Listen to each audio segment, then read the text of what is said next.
Hi, romance readers. I am Liz Donatelli. Welcome to Reader Seeks Romance, the #1 romance novel talk show on YouTube. Debut author and host of Boobies and Noobies podcast, Kelly Reynolds, joins me to discuss her hot holiday romance novella, Meet Me in Los Feliz. And Kelly plays Would You Rather Holiday Romance Edition. Enjoy, and be sure to like, comment, and subscribe.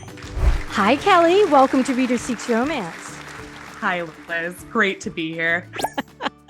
Congratulations on the release of your debut romance, Meet Me in Los Feliz. Thank you so much. It's very weird to be sitting on this side of the table, the microphone. I can imagine. And I have to ask, am I one of the few people who said Los Feliz correctly? Absolutely. And you know what? I knew because you had lived in the Los Angeles area, I was like, if anybody's going to get this right, Liz is going to get this right. Well, I'm going to begin with something that I read in your author's note. I've done my research, Kelly. I love it. In your author's note at the beginning of Meet Me in Los Feliz, you write, the holidays are stressful for so many of us, which is why I wrote a book that's pure sex and shenanigans. 1, what stresses you out the most about the holidays? And do you consider sex and shenanigans to be your brand? Ooh, I don't think I've written enough at this point to consider myself having a brand. However, that is one that I'm going to consider because it's kind of my favorite parts of romance. I mean, even on my podcast, we review books for their heart, humor, and heat. And so I love the humor. I love the heat. I love, some heart, but I'm a girl who likes to laugh. So sex and shenanigans, that might be it. I might have to give you credit for that one. Oh, yeah. Oh, you will. You will owe me by the end of this episode. Yeah. And then as far as stress for the holidays go, for me, it's travel because I not only spend Christmas with my immediate family, we go to like several different sides of the family on Christmas. It's all on one day. We couldn't break it up, do some on Christmas Eve, do some post-Christmas. It all has to be on Christmas. So everybody gets the same Christmas. So that definitely, it's not my favorite part of the holidays, that's for sure.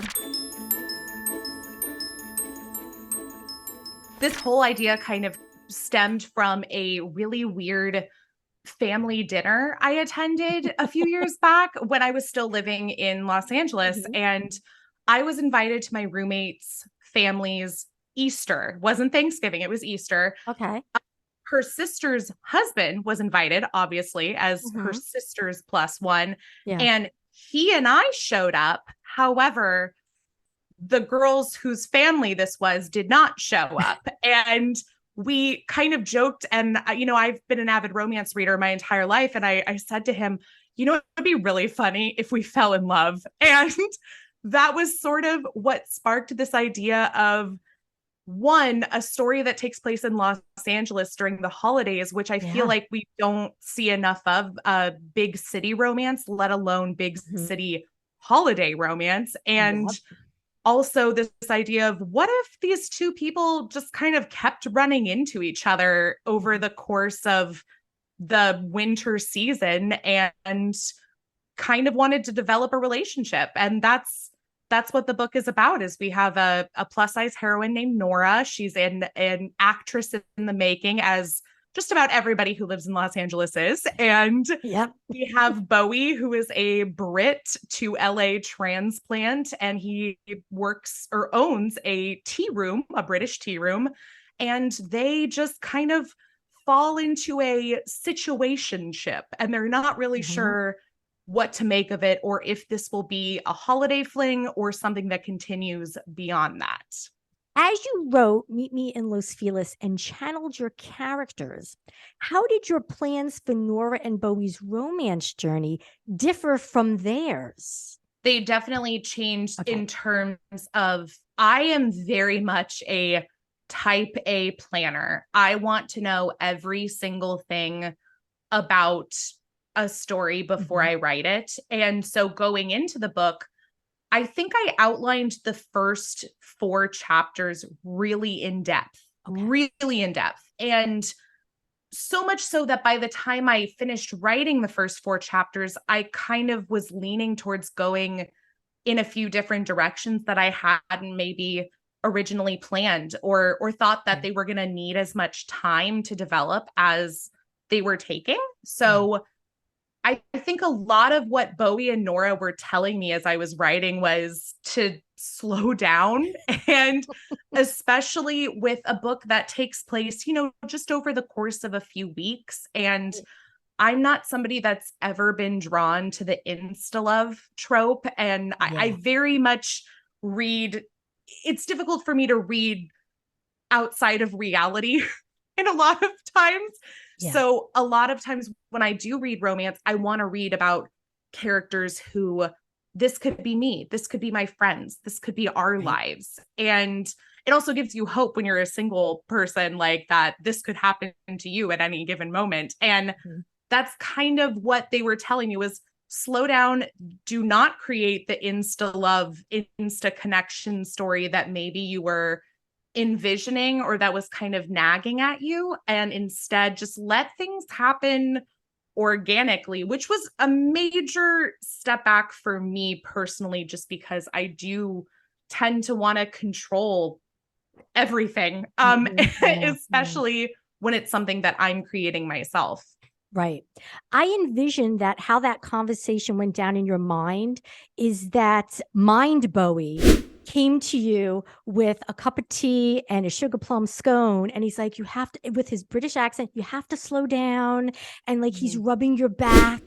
I don't know. That's how I envision Mind Bowie in your mind. Leaning against the wall, but like stroking your back calmly. Yes. Yeah. And honestly, I think that's what's so interesting about their character dynamic, because Nora is very much an interpretation of myself. There are so many qualities that Nora has, starting from the fact that she's a plus size tattooed woman to the fact that, you know, she wants to basically focus on her career and she doesn't have time for relationships and blah, blah, blah. And I think we need people like Bowie's to calm us down, rein us in, anchor us, but also support us and support the dreams that we have. You mentioned Ye Old King's Head, which is in Santa Monica in Meet Me in Los Feliz.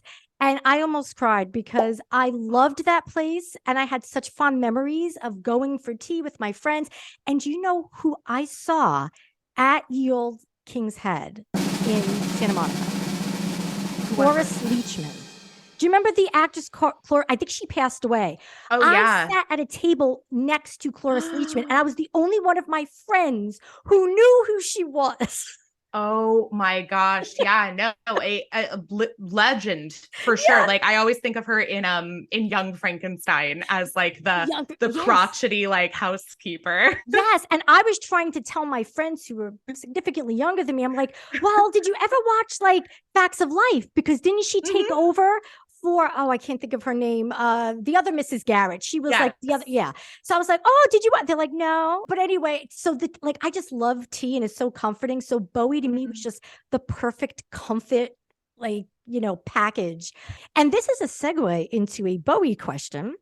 Okay. So prior to hearing about what Meet Me in Los Feliz is about, I had never heard of Short King.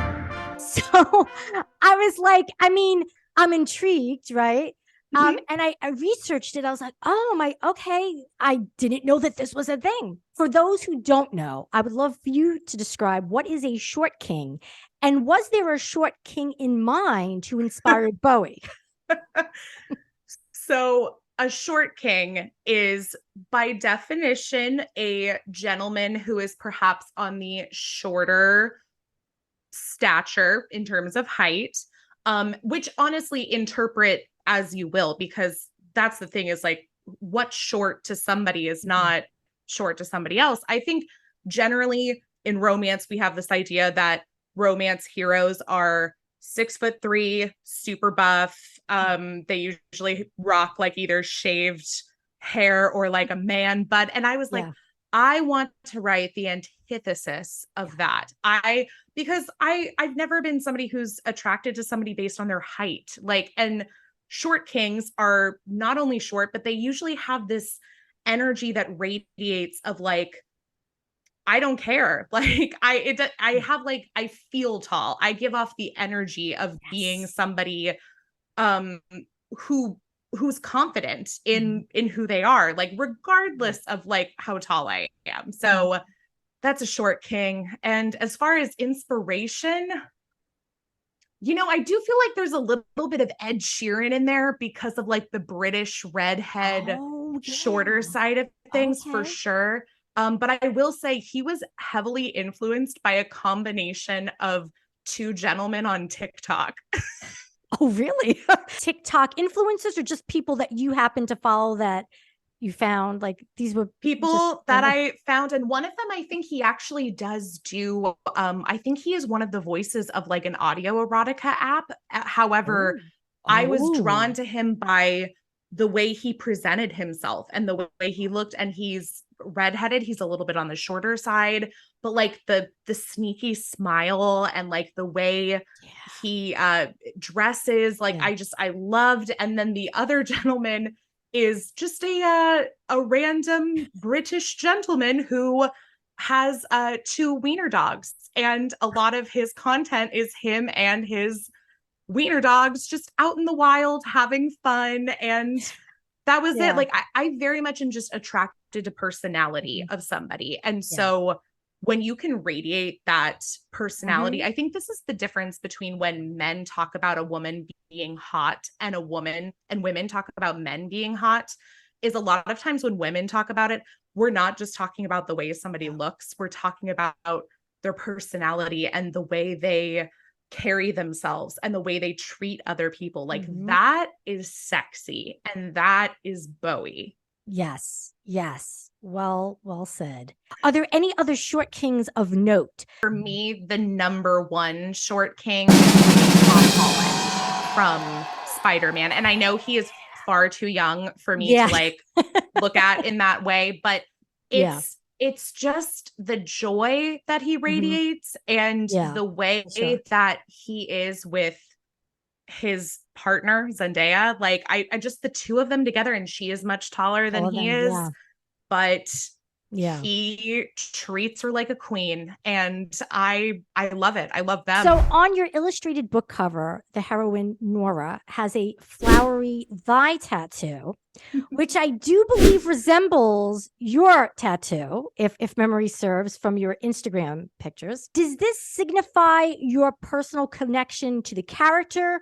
Why was showing that tattoo on the book cover important to you? Yeah, no, it definitely was a symbol that, I have as well, that it's something that I wanted to include because she was very much a combination of traits and characteristics that I both possess myself, but also wish I possessed. And I feel like we don't see enough tattooed women on book covers in general. Like I think it's something that we see a lot when it comes to male cover models, as well as male character illustrations. And I wanted to see that on women. I wanted her to have colored hair. I wanted her to be tattooed. And in my mind, I kept thinking, oh my gosh, it would be really hard to be an actress in Los Angeles that is not only fat, is not only tattooed, who also has colored hair. I mean, there's so many things that would make her such a specific casting type in Los Angeles that I was like, oh, let's lean into that. Let's make her the like cool big girl who, a little bit alternative, goes in for all those kind of parts. But what if she finally got a part that was like just for her, that it wasn't even about what she looked like. It was just because she's good at what she does.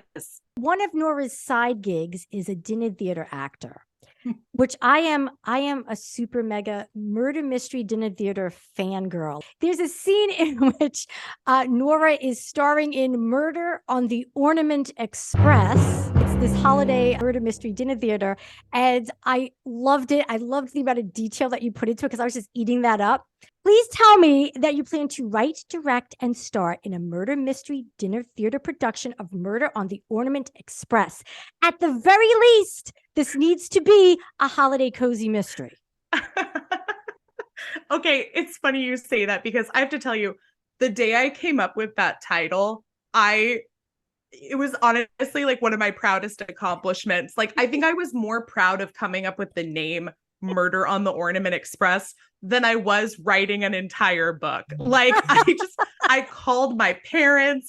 I went over to my friend's house and was like, guess what I did today? And I got a very similar response, especially from my dad, who will never read a romance in his entire life. However, he does love cozy mysteries. And he said, oh, great, you decided to write a cozy mystery? And I said, no, I'm still writing the book. However, maybe, I don't know, but I'm with you. I love dinner theater. I've acted in dinner theater and it's awful. I love it so much, but like, it's so cheesy. It's so corny, but that's kind of what I love about it. And so, yeah, I wanted to make it super cheesy. And you know what? There probably is already something out there that exists like this, but I don't know. I don't know. Maybe it will be a future project? Question mark. You need to do that. You need to. Okay. So now that was my next question was, have you ever been in dinner theater? Was it dinner theater in like LA or was it in one of the other cities? It was in Chicago. I acted in a murder mystery dinner theater for about a year. Okay. I'm sure we could have a whole episode just on this. So I'm just going to cut it down to what is the craziest thing that ever happened, whether it was behind the scenes or actually in public while acting in a production? When I did murder mystery dinner theater, my one complaint is that my character always left before dessert. So I never got to have dessert, which really made me so upset because dinner sucked. Like, I love murder mystery theater. I will tell you, I've never been to a dinner theater where dinner was actually good. Never. Yeah. And I agree. I never got to have dessert. But what I loved about this particular show, though, was there was so much improv in it. And one of the things that guests could do is you could pay extra for to send us a photo of one of your friends that was coming with you. And we would put it in an envelope as one of the suspects. And so I do remember there was one time where we did pull out the suspect, and it was somebody that was there, and he got so upset. Like, he thought everybody was like pranking him. He was not excited to be in on this adventure. It didn't seem like he was happy to be there at all. So surprises aren't for everyone. Let's leave it at that. So wait a second though. So you mean right after you were done and you exit the stage, you had to just leave? The one that I did was an interactive dinner theater murder mystery experience. So like, we were integrated as fake guests amongst the tables having dinner with everybody. So nobody knew that we were in on the act. The only people that they knew about were the two detectives. And there were probably about 4 of us sprinkled about the tables. But my date for the evening always died right before dessert, and I had to leave with the body.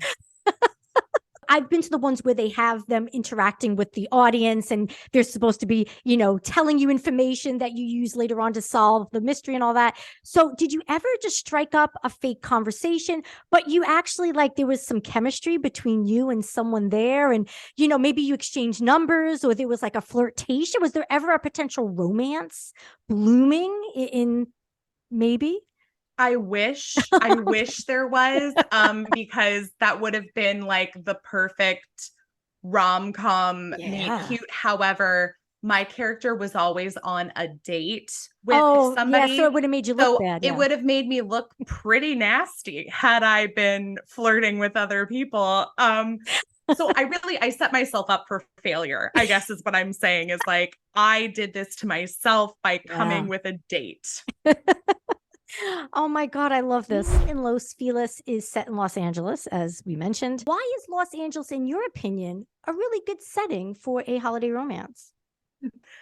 Yeah, I mean, I'm a California girl through and through. I was raised in the San Francisco area, which I also think is a great setting for a holiday romance. But Los Angeles is one of those cities very similar to New York, where a lot of people who live there aren't from there. A lot of people move there usually to pursue some kind of career in music or modeling or acting. And a lot of us can't go home for the holidays. And I think it's very relevant to specifically like millennials and Gen Z that we want to see stories that kind of represent us and our experiences as well. And that was something that I don't read a lot of, is this idea of like it's taking place in a big city and people spending the holidays with friends rather than their family and their chosen family, if you will. And I love that. It's been very much a part of my experience. The other reason it was so important to me to set it in a city specifically was because I feel like a lot of times in a holiday romance, when it does take place in a small town or even beyond holiday romance, somebody usually has to sacrifice the life and career that they've built in the city in order to move back to that small town. And that is not the experience that I have had. That is not the experience my friends have had. And so I wanted to make it clear that you can have this beautiful experience in a city. There is nothing wrong with leaving a small town and moving to a city. And if you decide to celebrate your holidays for the foreseeable future in a city, that's okay too. So you are the host of Boobies and Noobies, a romance novel review podcast. How has hosting Boobies and Noobies prepared you to be a romance writer and author? Whew, I wish I knew the answer to that one. Okay, next. No, I found from the conversations that I've had with authors, which is something I started doing in like the second year of Boobies and Noobies, that every author has their own story, that they all have done it in such different ways than the next person, that's both scary but also comforting in a way. Like on the one hand, I wish the arts provided a way that was like a ladder step system where you could go from this to this to this to this. Ta-da, you did it. However, there's something also freeing about not having that, because there's no right or wrong way to go about what you want to do. And so for me, I feel like I've picked up on things from interviews that I've done about publishing, especially because I usually read more indie authors than I do traditionally published authors. However, I'm still learning as I go. I'm not going to pretend like I've figured everything out at this point.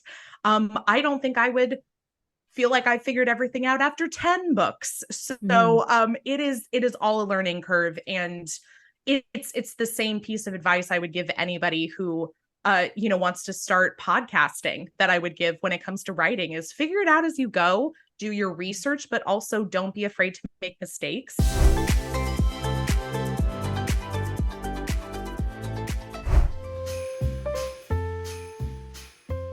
First one, would you rather read a holiday romantic suspense in which a couple must protect Rudolph from a deranged reindeer hunter, or a holiday romantic suspense in which Mrs. Claus is an undercover CIA operative of the North Pole Division who must save Mr. Claus and Christmas from Krampus and commercialism? I mean, kudos to you for these questions, because I love the way your mind works. That is a toughie. Yes. I really love a woman in power. And so I think I'm going to have to go for CIA Mrs. Claus. Yeah. I don't think Mrs. Claus gets enough stories unto herself. I feel like it's always, what is she doing for Santa? How can she help Santa? And it does seem like she's still helping Santa in this situation. However, yes, This time she's taking the reins. That was terrible. What an awful, awful joke. Actually, speaking of Mrs. Claus, have they ever done some kind of erotic, like reverse harem with Mrs. Claus and like a whole bunch of elves or something? If they have, I haven't seen it. I feel like 2021 was very much the year of Santa erotica. Yes. And I'm just like, where is Mrs. Claus getting railed by the elves or the reindeer? Or Krampus? Like, Krampus. Bring them all in. Would you rather read a holiday romance featuring a sex position called the stocking stuffer or Deck the Halls? I love both of those. I'm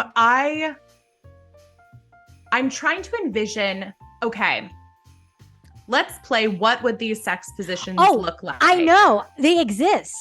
I found them. It. Okay. So do you want to guess what they are? Okay. I'm going to picture, this is how I'm going to picture them. And you tell me if I'm like completely off or not. Deck the Halls to me is like you're up against a wall, like taking up as much hallway space as possible. So like up against the wall, pinned to the wall while somebody goes to town on you. Yes. Or somebody's. I mean, let's be honest. There could be more people decking the halls. Stocking stuffer. This could go so many different directions. Like you're getting stuffed. So again, to me, I feel like this would be like a multiple partner kind of position to really stuff the stocking. Yeah. But again, I'm so curious what these look like. Yeah, I'm going to give you credit because Deck the Halls does involve walls. So it's one person has their hands up against the wall while they're getting railed. Yes. From behind. Yes. Now, the picture I saw was just one person, but then I'm guessing you could get creative. Now, the stocking stuffer basically was legs akimbo. It's like kind of in a sitting position, legs akimbo, and the person being between the legs. I'm not here to do yoga. Like I'm not here to bend my legs behind my head. No, like in this case, now having a better idea of what these positions entail, I'm going to go Deck the Halls. Deck the Halls. Yeah, I agree. Would you rather read a holiday monster romance featuring a former mole Santa turned vampire or a nutcracker soldier shapeshifter? Nutcracker. And it's not that I have anything against Santa or vampires, because honestly, love to read them both. Santa erotica was one of my favorite things I read in 2021. However, I haven't read Nutcracker romance, and I feel like there's a market for it. And I have gotten very into monster romance in 2022. Yes. I think a lot of people have. So it's more of kind of my brain just trying to play like, oh, well, how would that work? And especially like that little, stick in the back that makes his mouth like open and close. I'm like, I forgot about that. Yeah. I feel like that's going to come into play in some way. I didn't even think about that. This is how my mind works. Liz. Like you think of these incredible questions and I just run away with them. Yeah, I'm the big idea person, but you've got like the nitty gritty. Like what can we utilize on this Nutcracker? It's a gift and a curse. Yeah, it is. Okay. Would you rather a holiday food play scene in which the couples use candy canes or gumdrops? Oh, it's going to be so sticky either way. I'm talking about the spicy gumdrops. Like the old school, like they all taste spicy even though they're different colors. Yes. And then candy cane, I mean, there's peppermint, but there's also other flavors. I would just be I think I would go with candy canes. And I know it seems weird because they're like harder than gumdrops are, but I also don't like things getting caught in my teeth, and gumdrops would be a little too chewy for me, like both in and out of bed. Can I tell you, do you know how I envisioned the gumdrops being used? Because when you just mentioned about in your teeth, I wasn't even thinking of, okay, I was thinking of the gumdrops serving as Benoit balls. You know? And see, I'm thinking of them as like placing them strategically on like body parts. Oh, that's like, probably a better idea, because I think the other way it would probably burn down there, maybe. Yeah. Oh no, nothing is going in. That's for sure. Nothing is going in. Like it is not meant to be that way. It was not designed that way. And so it's not going in. Candy canes, you could at least like draw on someone's body. Like you could like lick them and then like rub them and then like lick off. Either way, you're going to need a massive shower afterwards. Or maybe an eggnog bath afterwards, which Ooh. I don't know if I meant that as a euphemism or not. Either way.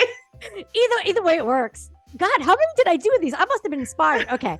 Would you we got two more. Okay. Would you rather read an erotic enemies to lovers between Santa's elves, or a slow burn grumpy meets sunshine romance between Ebenezer Scrooge and the Sugar Plum Fairy?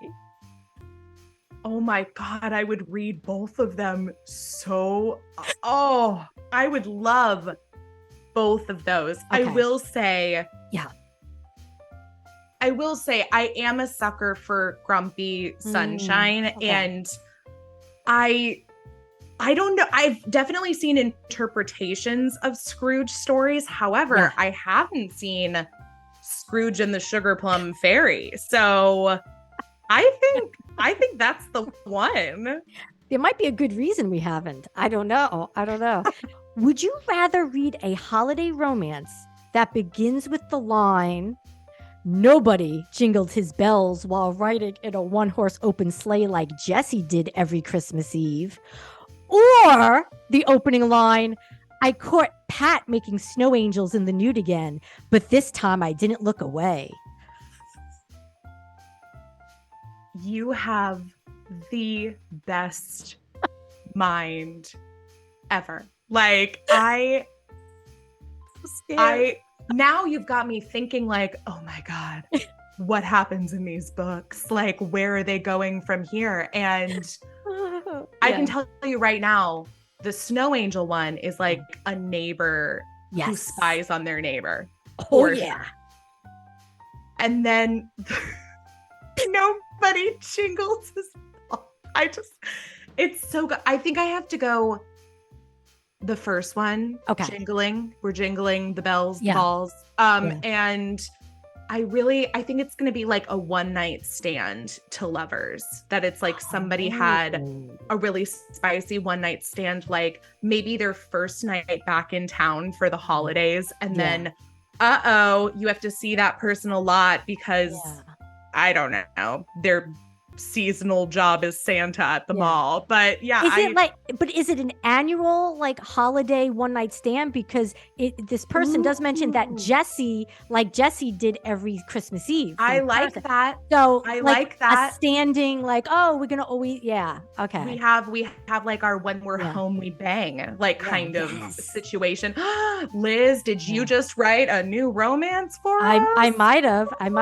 And that snow angel one you mentioned about the neighbor. So is there a voyeurism kink involved in this? I feel like there needs to be, because like if he's doing it in the nude and like what else would be the purpose of that? And so like they know that they're being watched. So they're like, I'm going to challenge you by going out naked next time and see what happens. Right.